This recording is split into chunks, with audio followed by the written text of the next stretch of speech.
Hi guys, welcome back to Beyond Tracks. I'm so excited to be back. Guys, I am so excited for today for many reasons. First, because welcome to you, new watchers and subscribers. Thank you for joining us. We are so excited to have you. And also because we have a real one in the building today, guys. We have Jeff in the building. I'm so happy. You know, we should get this. I want to have it in front of me, like, you're a producer. You can do that for The me. soundboard was in the door. Pew, pew, pew. Literally would be so cool.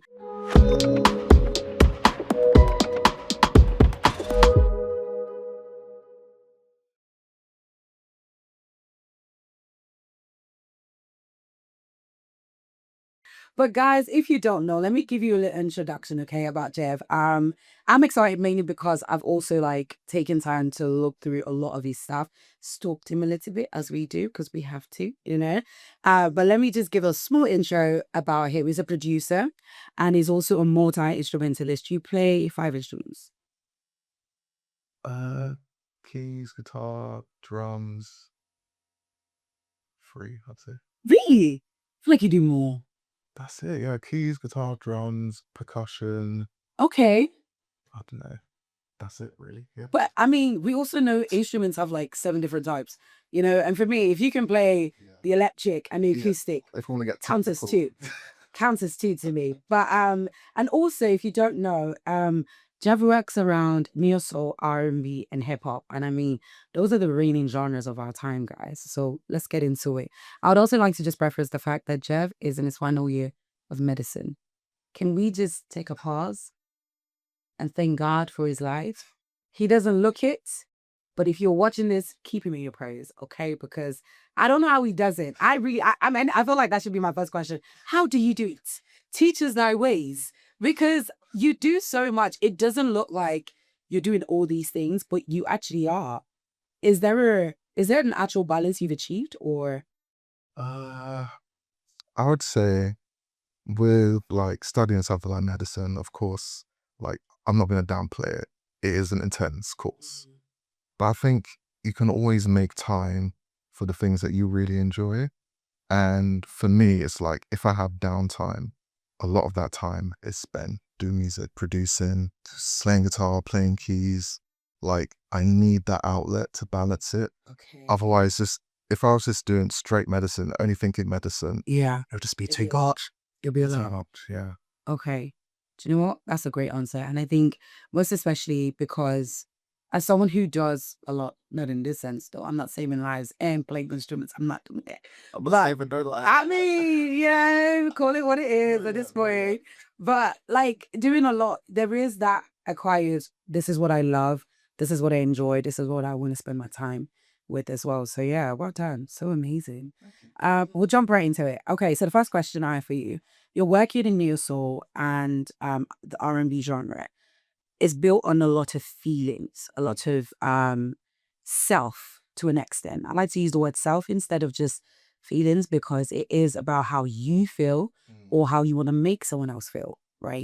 yeah. Do you think producers in that space are finally getting the flowers? And if anything, what would you say is the quiet force behind that? Mm. So I would say, I mean, it's hard to speak on all producers. I can touch on like I can speak for myself Of course, yeah. with that. Like for me, like when I'm sat making music and I'm in that flow state and everything's come together, for me, like whatever comes out, whatever sounds, whatever chords, melodies, notes, texture, I would say it is based off of how I'm feeling in that moment. Nice. Like it varies. Like with neo soul, with R&B, like you can make songs that are calm and relaxing. You can make tracks that like you just stink face to. You know what I mean? So like it depends on like what feeling I'm trying to get across in terms of like what the music ends up sounding like. That's so, so good. Would you say the force behind it is the lyrics that help, or you as a producer, like what you're creating? So are we talking like final polished songs? Before it's mixed and mastered and all that stuff. Is that what you mean? Or is that what I mean? Yeah, yeah, I'm asking. I Is that what you mean, mean? I'm trying to figure out like what actually pushes the desire for more people to enjoy this sort of genre in this day and age. Hmm, good question. I think for me anyway, like what draws me to neo soul is just a lot of it is the color. So when I say color, I mean like the way that the chords feel, like they're really rich sounding, and like, certain like instruments like the Rhodes and like your pianos, like those sounds are really gravitating. I feel nostalgic and vintage in a way. Good. And like especially like with the drums as well. I feel like with R&B neo soul, there's more space for like off time sort of feelings, like not everything on the grid and militant. And like when you have that room to be more flexible, I feel like you can get more personality into the music. That's really good. I like the use of vintage word. Is your favorite color purple? Um, yes. Okay. Because your TikTok has it okay. A lot of purple. Don't forget to check him out, guys. Okay, so for my next question, I think we can all agree that the game is flipped. Especially with streaming TikTok and more artists going independent, more artists selling their catalog and do whatever they want. Would you say, as someone who's building a very, very solid fan base online that's actually really growing rapidly, like I said, guys, I stalked him. I've seen the growth. I have. What's the biggest shift you would say you've had to actually adapt to and get used to quickly? Or you're still getting used to? Yeah, that's a good question. I think one of the things for me that I struggled with early on, I'm not perfect at it, but I'm getting better, is just not caring what people think. Like it's so easy to get into your head when you're about to post. You're looking at the draft. You're just like, "Is this perfect? Is the lighting perfect? Does that sound okay? Yeah. What are people gonna think?" And then it's so easy to talk yourself out of it. And I've done that a lot. But I feel like because I've practiced just posting a lot, like I've gotten to a point where I don't care. Like I'm just posting. I'm happy with what I'm posting. I know the goal of it. Like I know, I'm posting this type of content to reach this type of people. I'm posting this kind of content, maybe just because I want to, I like it. So I think the main thing is not overthinking and just trying to be consistent. So like I'd say I've been consistent of like TikTok posts for maybe a year and a bit now. And I feel like it's the consistency that's allowed me to see some growth. Like I'm not like crazy with the growth. I don't have like hundreds of thousands of followers, but I've seen the growth from the consistency. That's really good. Are there more technical stuff where you'd say, oh, this is something I've had to adapt to? Because obviously with the use of TikTok, AI music especially, and even artists that are gaining their independence. Whereas before, we all know you wanted to be seen by a label. You're an A&R to pick you up. Are there more things that in a technical aspect of music that you're like, gosh, I got to get used to this? Or I don't know what this is, but I have to kind of figure it out. Hmm. I think lately with producers especially, I think there's been more of a shift from like back in the day, like as a producer, like content was just, a black screen and your beat playing. Yeah. Whereas now, especially with AI, where things are getting to a point where, where there's so much AI, people want more human connection.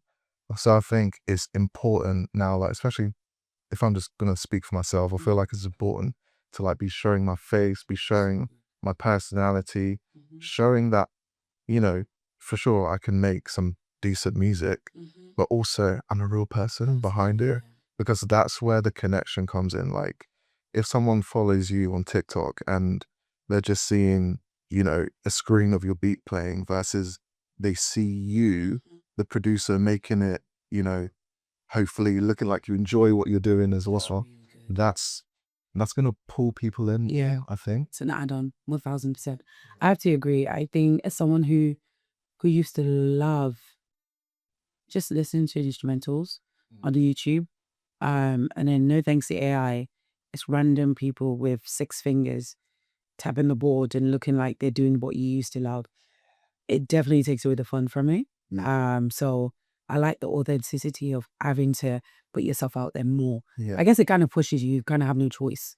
But It no, does. Yeah. got to present myself to people now. Yeah. That's really cool. So my next question, it's a bit of a techie one because I think there's a nuance that to an extent we're all being oblivious to. But neo soul and R&B are built on depth and real emotion.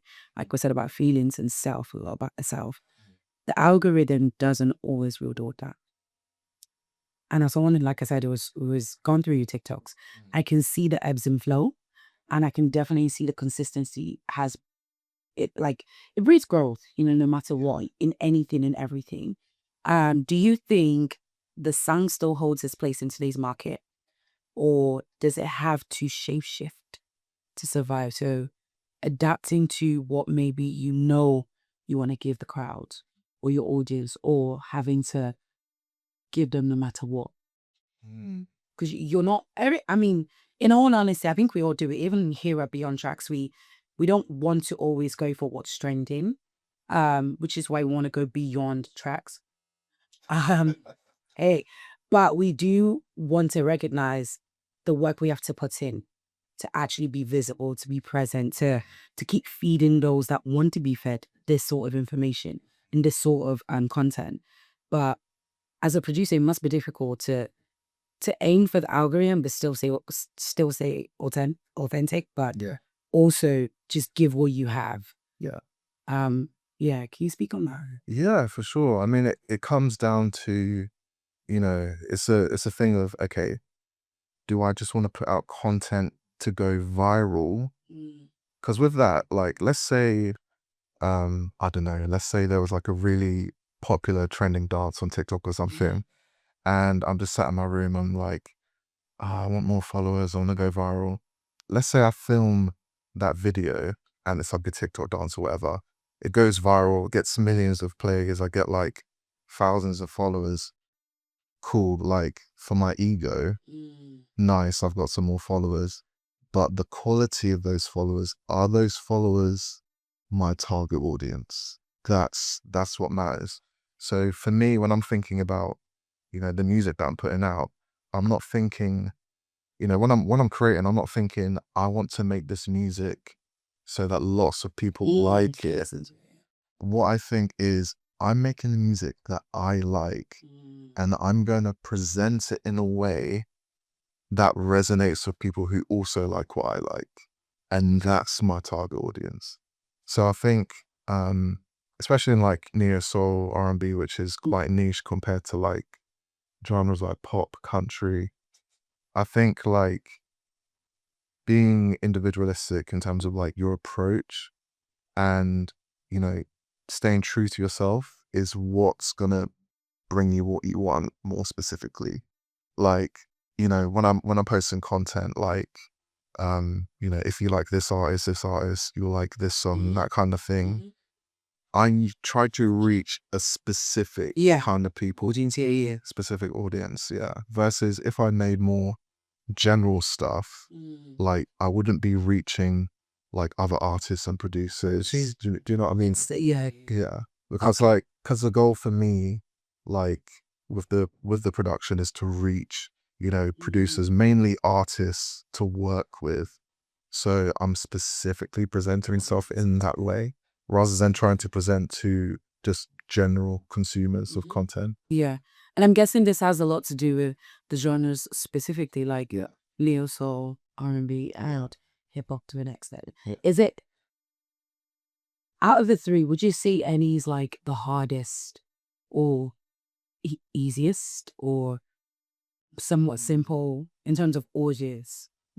Yeah, not really what you're creating, because I think what you're creating, because it differs so much, is more so about your audience. Like, we know how interesting the K-pop fans are, say no more. But we also recognize how infiltrated the R&B scene is right now, and what their audience are like. But is there any that's more, especially for you as a producer, or the kind of songs that people gravitate towards? Not necessarily the person performing it or singing it, but the producer. Mm. So in terms of, do you mean like which out of all those three, let's say like R&B, neo soul, hip hop, which has like a bigger market audience type thing. Yeah. Um, definitely R&B, I would Okay. say. Like, especially in like the type beat producer game, you know, like YouTube, like you can see how many people are searching for different genres. And if you Oh, that's just so if you cool. just if you just typed in like on any track and then it shows you search volume, if you typed in R&B type beat, you would see millions. And then if you typed in neo soul type beat, you would see a lot less. So Okay. it's difficult because, you know, I I like market myself as an R&B neo soul producer, but it's sort of trying to catch Yeah. wave Yeah. because if I'm honest, I can't lie to you. If you said to me, Jeff, can you define R&B? Can you define neo soul? Can you define hip hop and the differences between all three? I can't. You got I can't. I can't. and I hear it. I Like hear it. it's so tough. Like I don't know. I honestly sometimes when I'm producing, I'm like, is this R&B? Is this neo soul? Does it matter? It's just I enjoy it. It's a vibe. Music. It's Yeah. music. It's probably a bit of everything. It's a bit of jazz. It's a bit of R&B. A bit of soul. Okay. But yeah, in terms of um market, like in terms of as an artist and as a producer, there's probably bigger like reach potential in R&B, I would say. Like, I don't know, if you just found random 20 people and you said to them, uh, have you heard of the artist Chris Brown? Like, I'm sure most of them would say yes. But then if you said to them same people, do you know Cleo Soul? Probably Yeah, not the not as same. much. Yeah. Yeah. Yeah. But even with that, I don't mind that because even though I'm doing more neo soul specifically, I know that there's an audience for that. Absolutely. But yeah. 100%. That's a great segue because the next question has me wanting to know. So R&B's blending into Afrobeats now. Afrobeats, alternative, trap, all kinds of direction.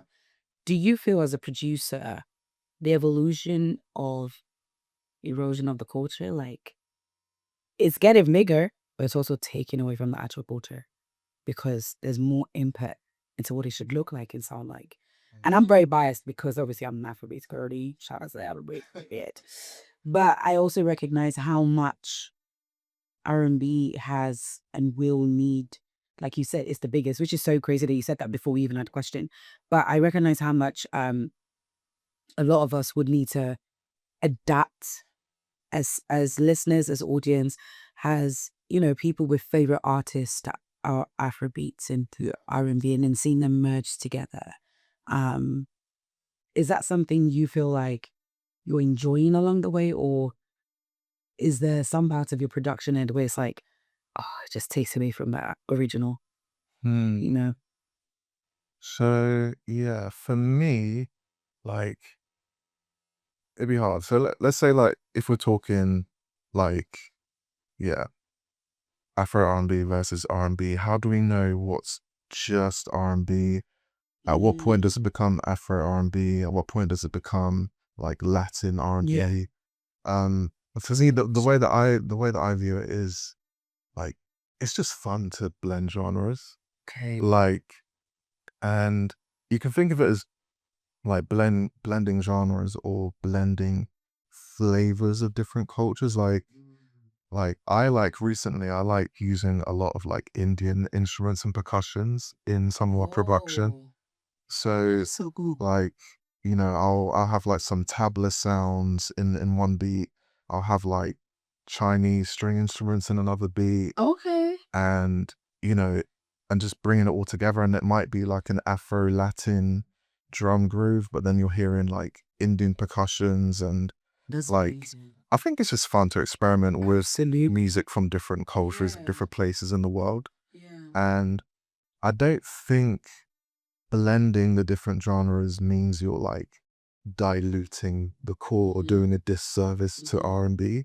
No, If anything, I think with creating music, the more you explore, the more you experiment, that's what music is about to me.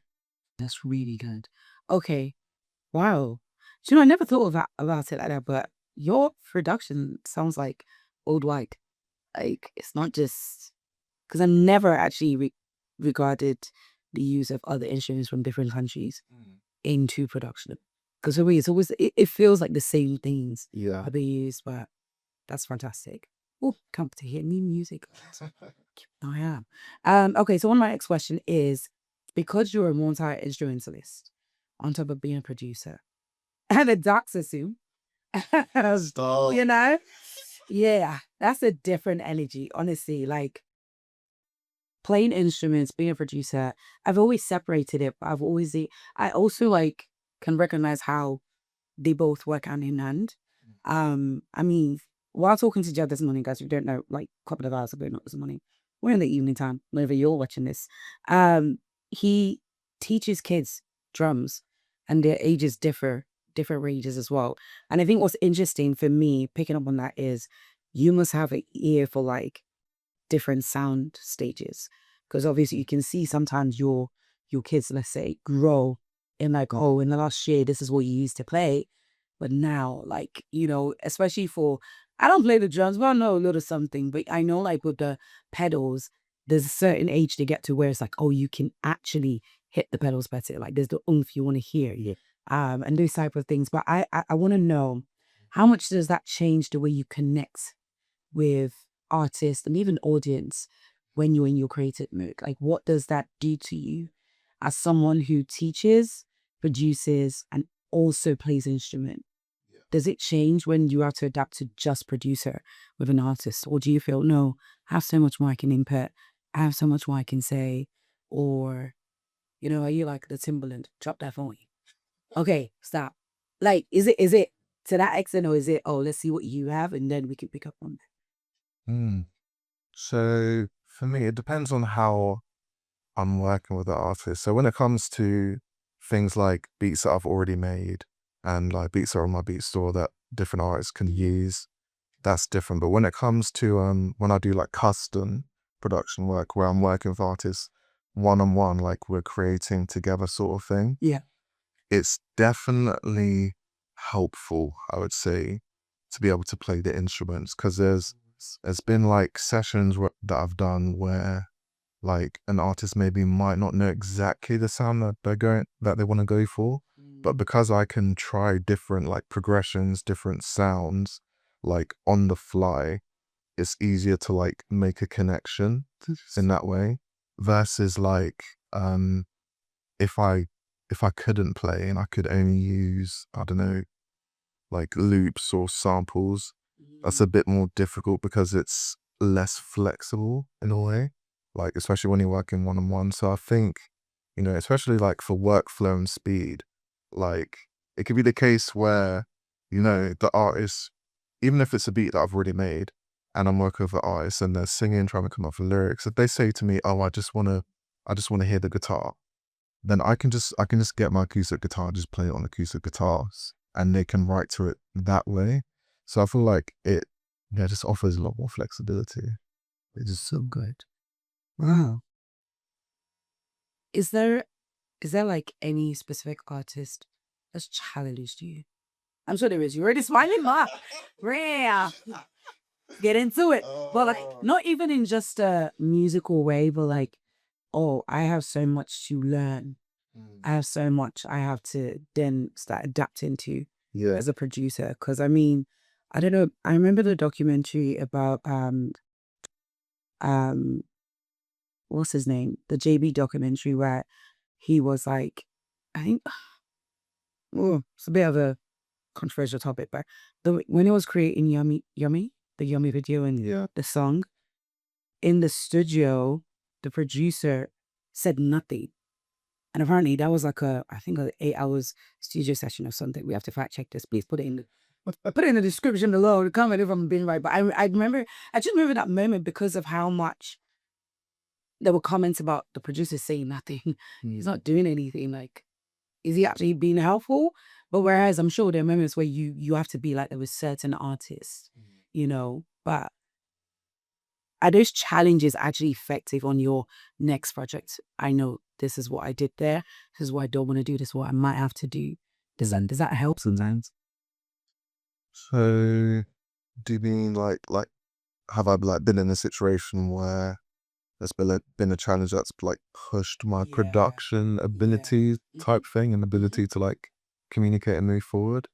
Yeah, for sure.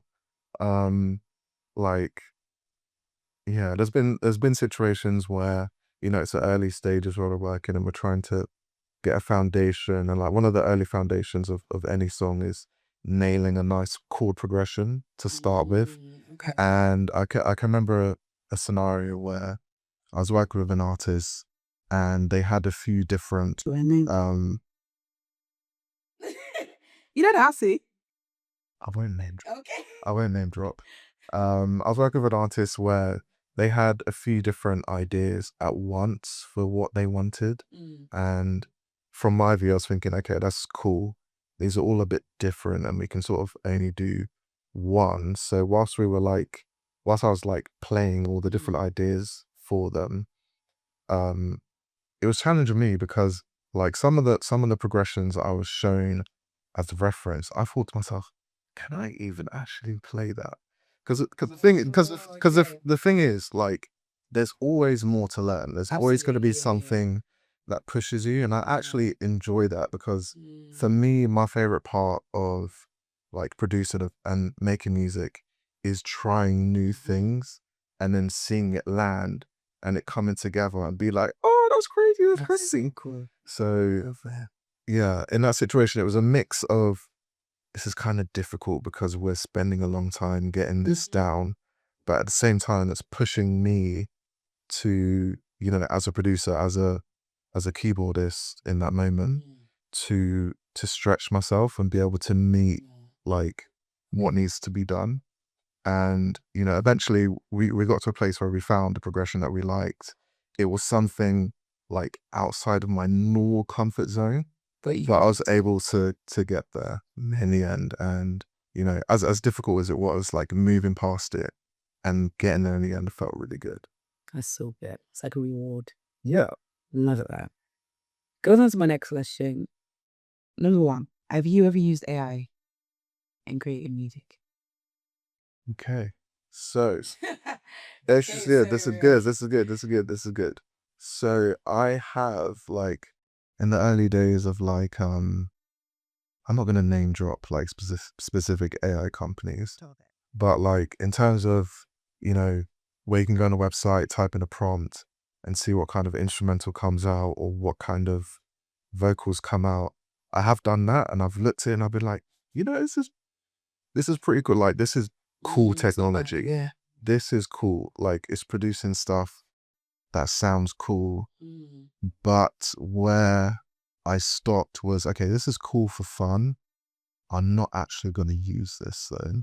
So like I've seen what the tools can do, but in terms of it's difficult because like there's like it's like where do you draw the line with what's too much, what's okay with the AI tools? Like what if, you know, let's say there was an AI tool that just generated chord progressions for you, but you as a producer or musician, you still have to play it yourself. You're just looking at a generated progression. Is that okay? Is that too much?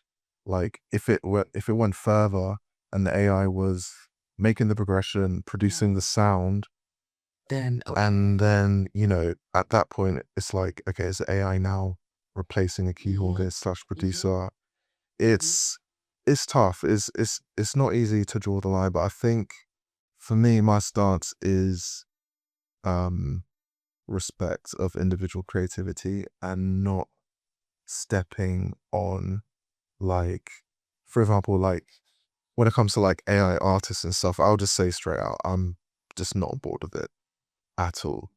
At all.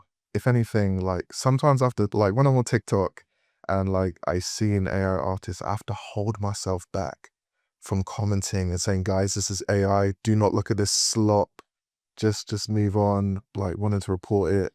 Like, yeah, it's everywhere. It's everywhere. Like when it's at that level, especially like you've probably seen yourself as well, like where it's not just an AI song, it's an AI generated artist. And then full on, full of Spotify, everything. Yeah. it's mad. Yeah. Listen, we might even have someone from an AI company come here, so We can't say too much for beyond tracks. We can't say too much, but I fully recognize that.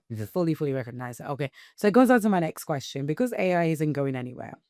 When you first really heard what it was doing to music, what was your gut reaction? And I'll tell you mine. I think I realized, wow, things are going to change drastically, and it's here to stay.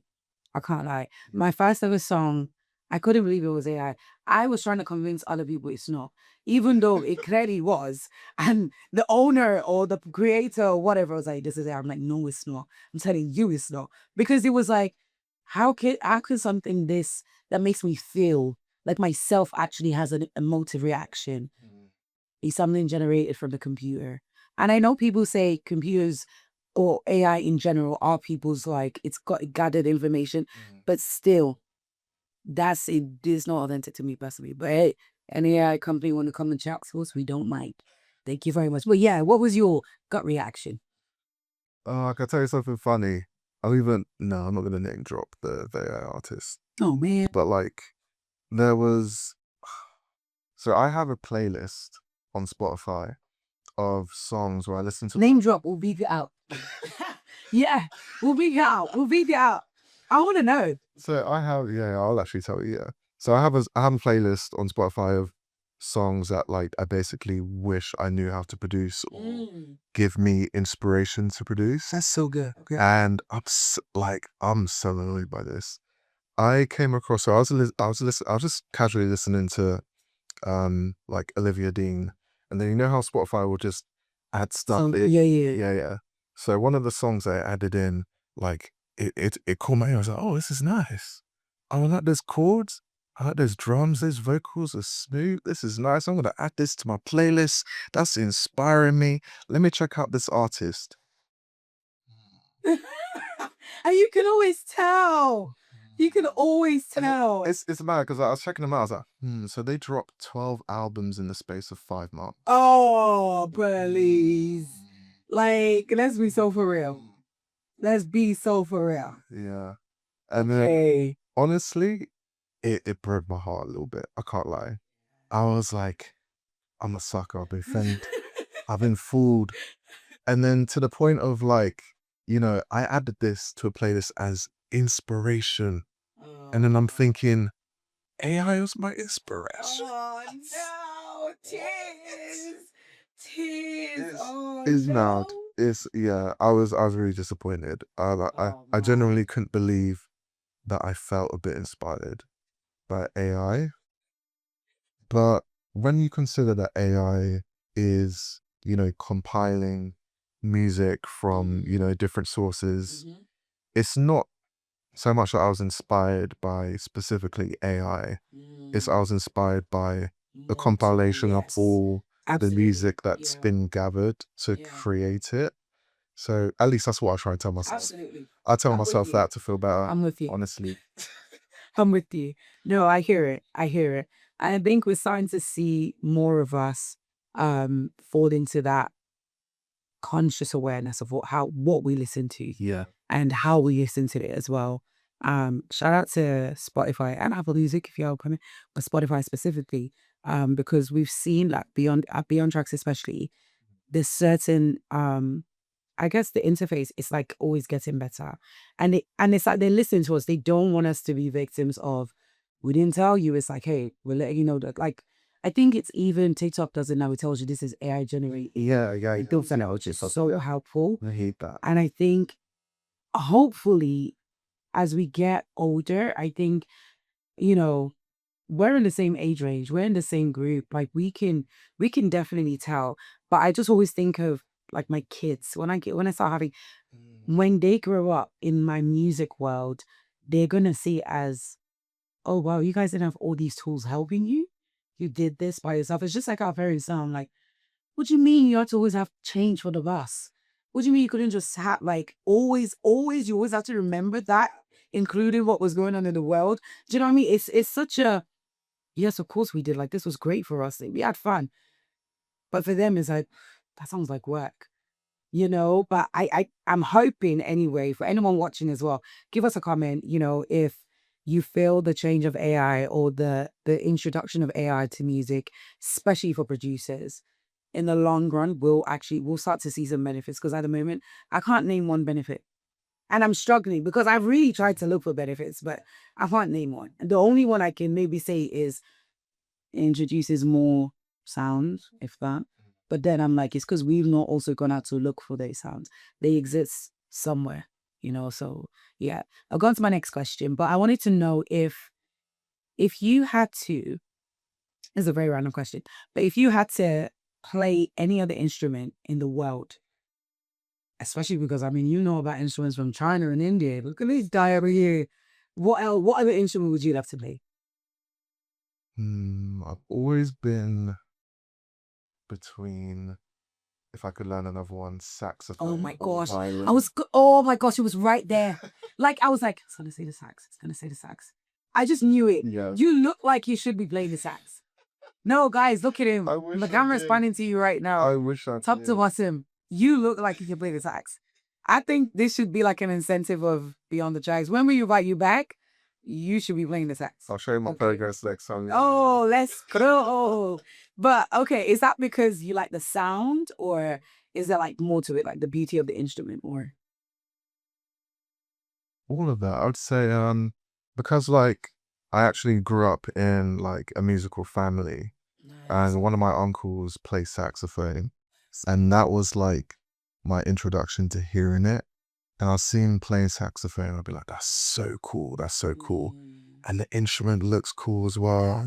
And then when you hear like certain songs, when you hear like the saxophone come in, even if it's just one held note or a little trill or a solo, there's something about it because it's so like, it's almost vocal, the saxophone. Like, you hear certain like saxophone lines, it just feels like a single riffing. Yeah, like it feels like a conversation, it feels like a message, and Absolutely. yeah, I just love the tone of it. But I've actually tried to play saxophone. So at uni, there was someone who plays saxophone, and he bought another one to let me try playing it. Absolutely. And it just wasn't happening. No way. I was like, like in movies where there's a dream sequence, so you just see it start waltzing, and like the skin cramps. Like, no. It just fell, and it's like, Oh no. Okay, that makes sense. No judgment, no judgment. Okay, so neo soul lives in imperfection. The breath, the feel behind the chord. Do you think at any point we can introduce AI to like not change or replicate, but something that you've not been able to manufacture that AI might be able to do? this is tough because I don't know. So for me personally, I like doing everything myself as much as possible. But let's say, um,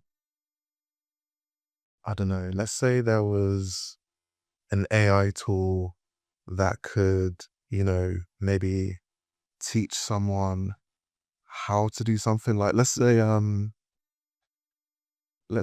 there is someone learning to produce, or a producer, and they've laid down some drums, but the drums are too straight. And then let's say maybe there was an AI tool that could analyze it, say, oh, here's how you could make it swing a bit more. Try doing this. Maybe as more an assistance kind of tool rather than taking over and doing it kind of thing. Um, but if it got to a point where the AI was literally taking over and doing the production, for me, Okay. none of that. No, right. None. Okay. Um, I think that's fair. yeah. I think that's fair.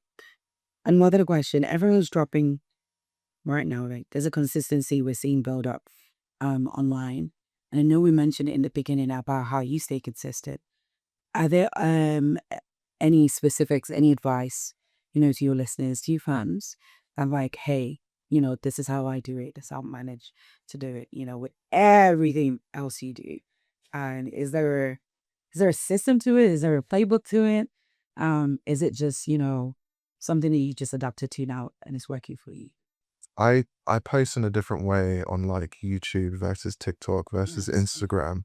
So like if we're talking Instagram, most of my posting I do there is I keep it very raw and just like I'll literally just prop my camera up and just show myself producing in my pajamas. Mm, Like, and I'll just do that whenever I'm producing, whenever I'm doing something I enjoy and just post it. mm. And part of that is for me to just get used to not caring about posting and how I come across. Yeah. Um, so if anyone, you know, is struggling with that, like I'd recommend just doing that. Like posting things where it's not the perfect angle, it's not the perfect lighting, it's not like the perfect, you know, MP3 quality audio coming through the phone. It's just a recording of a speaker, that kind of thing. Like just doing That's that to really get good. used to it Yeah. helps. And then with TikTok, for me, I try to share this with artists that I work with as well, in terms of like when they're promoting their songs, is for me, the easiest format is carousels. So that's Okay. where, the post where it's like just a picture and Yeah, a and then slide slide. through, like you Yeah, see yeah. text. Yeah. Because for me, um, like what I do, I'm like, I don't gatekeep it all. Um, I'll just have like a folder of pictures, Mm. where it's either like aesthetic pictures or pictures of myself in my studio or different videos of myself in my studio from different angles. Mhm. And I'll just rinse and repeat the That's same so things good. because I think the way to stay consistent with posting is to do it in the most brain dead way as possible. Mm. Like the most like low level like need and attention to it. So like if I have a pre-made video and I'm just changing the text, just changing the sound, like I can post so consistently with that. Yeah. Versus if I had to from scratch record myself, get an amazing angle, do all the lighting, sync up all the audio while I'm It's a little bit playing guitar or something else. Yeah. keys or anything. Yeah. I feel like that's where you can burn out easily actually. So yeah, I think it's just doing things to avoid burnout really. So our next question kind of has to do with how you as an artist, well, and a producer, because you are an artist as well. I don't Oh, you see know, myself as an would you artist. not? Um I feel like it's hard because I've seen, beat makers slash Mhm. producers who will promote themselves as Absolutely, artists, yeah. but they're releasing just like instrumentals Mhm. on Spotify kind of thing, like Mhm. no vocals, Mhm. but they're still calling themselves an artist. I have actually done that in the past, like where I've like put instrumentals and beats on Spotify. I guess you Mm. could say I'm an artist, but I would mainly describe myself as a producer rather than an artist. Yeah. Okay. Okay. My pardon is begged. What would you say then, as a producer, has been your biggest influence, and how did we get here? This is my favorite thing to talk about. Oh, okay. Okay. Where do I start? Where do I start? So I'll be honest, most of it was by accident. Most of it was by accident. So because I grew up playing music in church, so I had Mm. very musical family. Musical family runs a church. Before I knew it, I was playing drums. Before I knew it, I was playing guitar, playing keys. And then I'm in a very musically rich environment where it's Mm. encouraged. Like that's one thing I'm really grateful for actually. And from a like very early age, like I'm Mm. enjoying playing all these instruments, and I'll just get to a point where I'm thinking, I love these. How can I do all of this at the same time? How can I be one man band? And Wow. I've got like I find out about producing, about making music with software, that kind of thing. And I start, dabbling with that, trying it out. Things like GarageBand on the iPad, that kind of thing. And eventually it just grew to a place where, like, because for me, my favorite part of music was always, like, I enjoyed playing songs. Like, like in church, I enjoyed playing songs that were already written, that kind of thing. But Mm. for me, I really love creating my own stuff from scratch, like whether it was creating my own sort of like melodies on guitar or piano, and then bringing that all together Okay. in production. I just felt like this is me. Wow. This is me. And like in terms of like, because there's so many like amazing things to get out of music. And you know, for me, the most amazing feeling is being in that flow state of creating something that didn't exist before, bringing all your influences together. So it was something that developed over time. And for the most part, like when I'd be producing, making beats or instrumentals or just writing guitar things, it wasn't with the goal of like, I want to be a producer. It was just, I just have fun doing this. I just really enjoy this.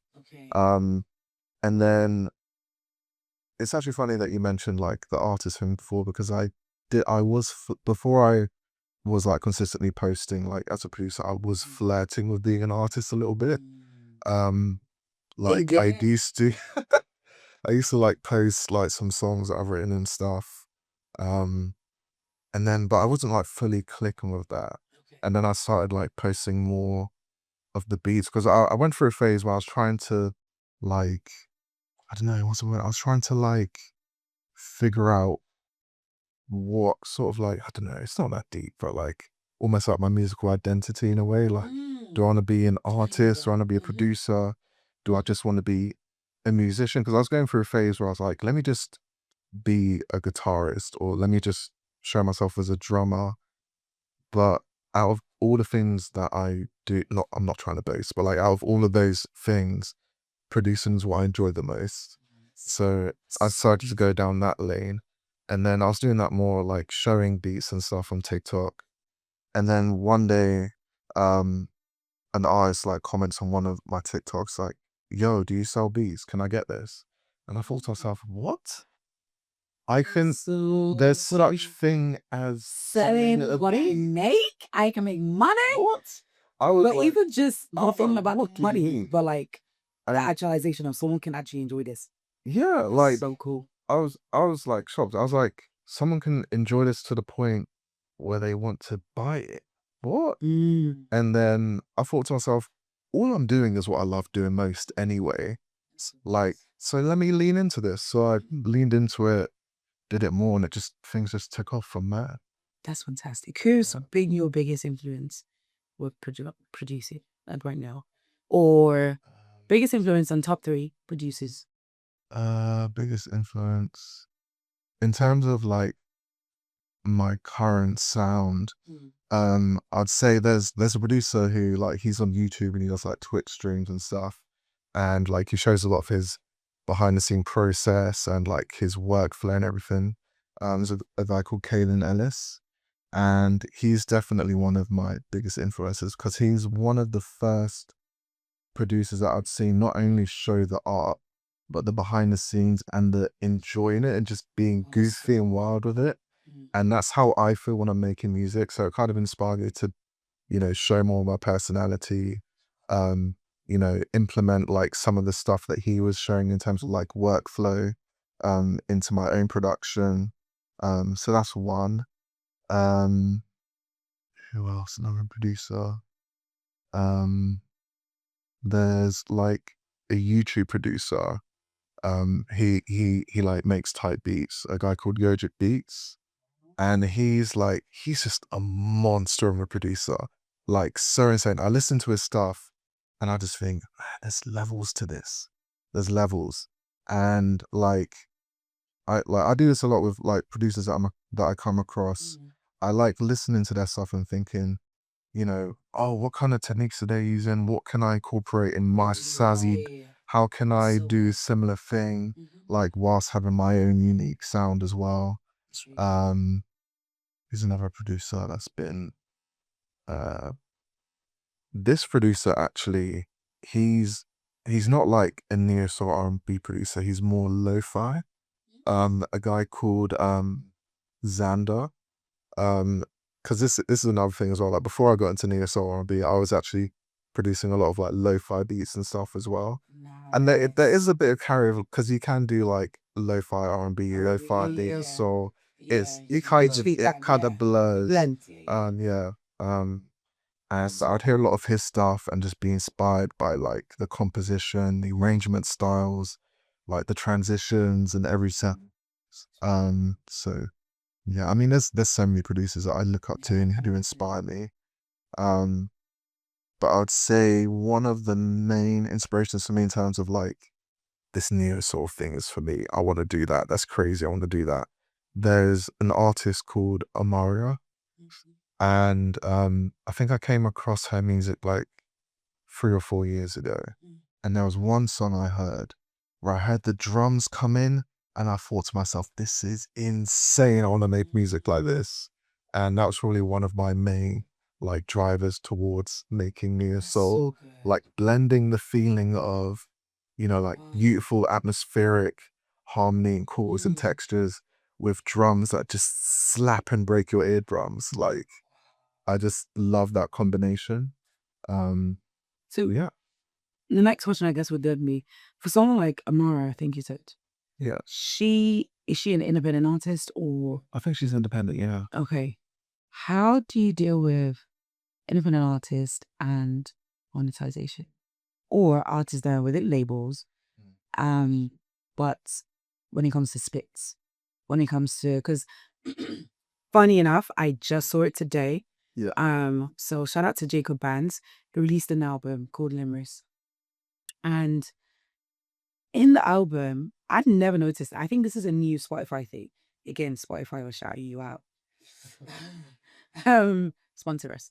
But they put like the producer and mixer separately. Yeah. That's a new thing on Spotify because I'm very. I noticed things like that, and I was like, "This is so sick!" Finally, because I have so many friends that do production, so many, but for them, they would never even consider being put on like that or being the names like being put on because most of the time it only goes into what do they call it? I think it's the not the split sheet, but you're only on the split sheet and then an agreement, and that's it. Like you're nowhere else to be seen unless you're physically putting yourself out there. Yeah. But I always wonder with things like this now, and with artists you've worked with in the past, like has there been what's the biggest correlation between or what you would always is there an agreement type like artist managers to artists the 25% 20% it's broad like it's the same everywhere in the world or do you feel there's a bit more leeway and you've never really struggled in terms of actually saying this is what I charge, this is what, again, because I do know quite a lot of producers and sometimes I have to admit when they tell me how much a song to produce is, guys, I should go out in the production ASAP. Get me in a production room now. Like even mixes, like a friend of ours at Beyond Tracks is mixed by Bar and huge fan of his and he's done so many things for like the Nigerian space and the Christian culture space as well, Christian music space.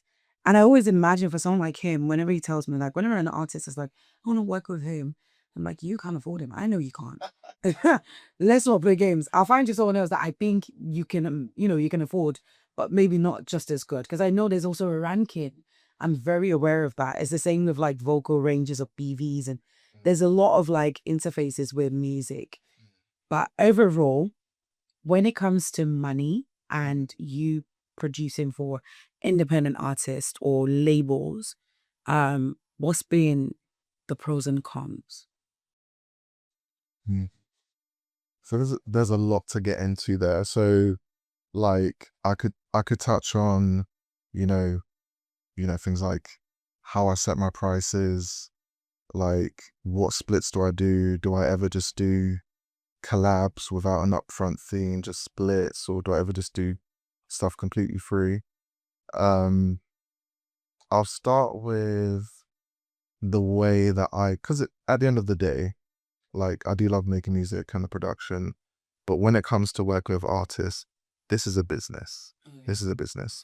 So I have like different levels to it in terms of like, like the more premium it is, like the more custom the service, the higher the price is going to be, kind of thing. Okay. So when it comes to, because there's so many ways to Mm. do it, like so I'll start with like the type beat thing. So like basically having a beat store. So, you know, typical prices on a beat store for different types of leases. I bet you. Do you want me to explain like different Yes, types of please. leases? We Yeah. don't mind, yeah. Yeah, okay. So there's different. So to explain what a lease of a beat is, this is where you can purchase the beat so that you have it non-exclusively. So what that means is you have the rights to, you know, record over the beat, release it on, you know, streaming platforms, make money from it, record music videos, all of that, depending on what the terms of the lease are. But you don't exclusively own the beat, as in other people can still use that same beat and record and release music on it, type of thing. Yeah. So with that, with the beat store where it's mainly leases, they're gonna be like generally like that's gonna be a lot lower price than the more premium, like custom exclusive Oh, kind of okay. thing. Okay. So That's making there's sense. different, like there's pros and cons to it. And I think it just depends on the artist, where they're at, what they're trying to achieve. So like let's say there's a new artist who they just want to start trying to release music consistently. Maybe they don't have the budget for a one-on-one producer to make themselves exclusively. There's nothing wrong with just finding a lease that you like and releasing on the lease that costs, you know, $50, $100, depending on the lease. Like there can be like a basic MP3 lease or a WAV file lease or a lease where you get stems, or a type of lease where it's like unlimited in terms of there's no cap on streams, no cap on music videos. Basically the closest thing to an exclusive beat. It just depends on the artist. So, Okay. you know, there's that. So that's like, for me, that's my like lower tier. And there's like a price range for that, which is all of that is below what I would do as like a custom Yeah, exclusive. yeah. So Is that what you promote more? the Like for artistic, when artists come to you, yeah. do you give them that option first? Or is it usually, oh no, let's make something from scratch? So Or does it depend on? it it depends. So I do most of the time. So for me, I'll be completely honest. Most of my income as a producer comes from working with artists one on one, Directly, okay. specifically doing Okay. custom stuff, Okay. rather than like leases from the beat store. Okay. And you know, that's to do with like how long I've been doing it, the size of the YouTube channel, number of followers, all of that. That makes sense. But I like giving people the option. Okay. So there's so much to go into. I can talk about, you know, like business tips for producers, like how to funnel artists and stuff like that. Yes, please. But like yeah, so I give artists the option of, okay, how would you like to work with me? These are all the ways that you can work with me. And then most artists, they want, if an artist is DMing me, most of the time they want me to make something exclusive for them. So, you know, I get to talking to them, hear about their experiences in music, talk about how they'd want it to go, and then talk about my pricing. And, you know, most of the time, if it's gotten to a point where they've seen my content, they've DM'd me, they've seen, you know, what my beats are like, most of the time, especially if I do work with a lot of like newer upcoming independent artists. And I would say my pricing isn't crazy. It's not like, you know, someone like, I don't know, like Pharrell could like charge thousands upon thousands for just one beat. I'm not doing that. I'm not doing that basically. So yeah, that's most of what I do, Brittany. So yeah. Okay. Have you ever thought about the distance we see between producers and labels? Or why we don't, or do you have any? Because I mean, sometimes we talk like we know everything about the world, that we don't. I'm sure there are things that we want to exist already exist, Yeah. you know, really and truly. But would you say you are well versed on how labels and producers can actually integrate, or if they do, Yeah. and if not, what can we do to actually make that a thing? Because I mean, labels at the moment, in my opinion, when it comes to singers, BVs, like they can be very niche in like, oh, you're the one that just runs tracks. Like you don't do anything else but run the tracks.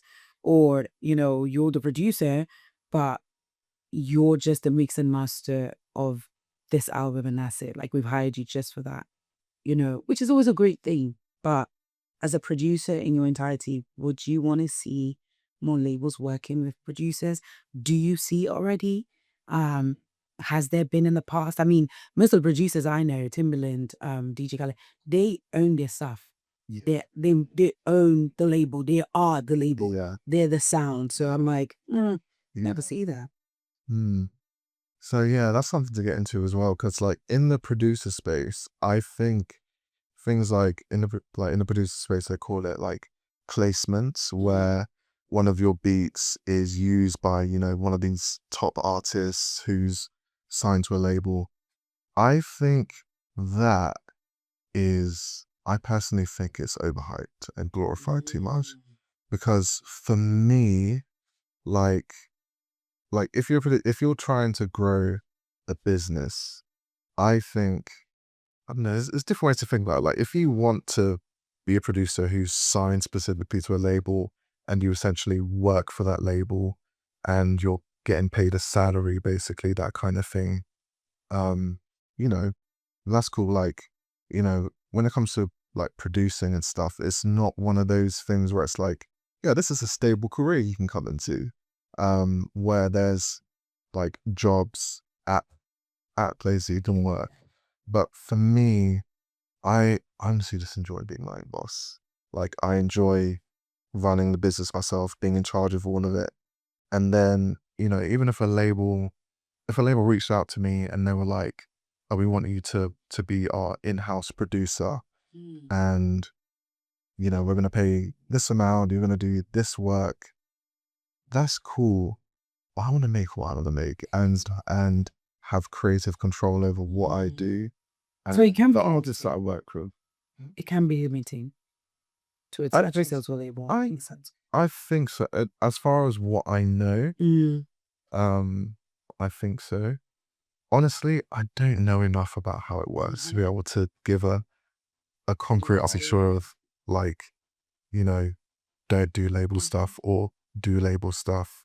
I think mostly from what I've seen, on like social media and stuff, like there is a bit of a stigma of, if you work with a label, they owe you sort of thing. Yeah. So Yeah. I think like, especially when I'm working with artists, I like to explain to them like things that, something that we're gonna touch on, like how like the splits and stuff. I do like to explain to artists how things like publishing and masters rights work and what it means, and like what it means as an artist to own your masters, that kind of thing. Um, so yeah, there's so much to get into. Um, but yeah, I don't know enough about how it works. Like you hear more about artists being signed to labels than you do hear producers being signed to labels. Very true. Very true. And I don't know if that's a good or a bad thing, because it depends on the deal. But yeah, I don't know. It depends on the deal, what specifically the deal of the signing is. But yeah, Okay. What do you think artists and producers need to protect at all costs? I think at all costs, protect being yourself. And I know that sounds I know that sounds so cheesy. Good. I know that sounds cheesy. Listen, cheesy's alright. We don't mind who But you meet. like, Yeah. at the end of the day, like when you're an artist or a producer, you're putting your work out there. Yeah. Like it's so important to be authentic, because the people that you attract are then gonna be the people who you can just be yourself with and not put on a persona or pretend to be someone else. Like for me, like I like not holding back with my personality when I'm posting, like on my stories or in my posts. Like people, like I want people to see that I'm basically a nutcase who plays instruments. Like Yeah. I want to come across that way so that when I do work with people, I can just be myself. And if they're approaching me, they know what I'm like. And I could Yeah. just be myself. Yeah. But Yeah. I love that. Oh man. This has been so great. Thank you guys so much for joining us today on Beyond Tracks. We have Jev in the building and he's gonna be leaving our building, but we hope he's coming back. If you guys don't know about him, please get to know him. All his information will be in the description box. Please like, share, subscribe, follow, reshare on Instagram, like on TikTok, repost. Where else are y'all? Everyone's everywhere. But please, it will be so great to see so many of you, our subscribers, in the comment section. We can't wait to see you at the next one. Thank you. Have a great day.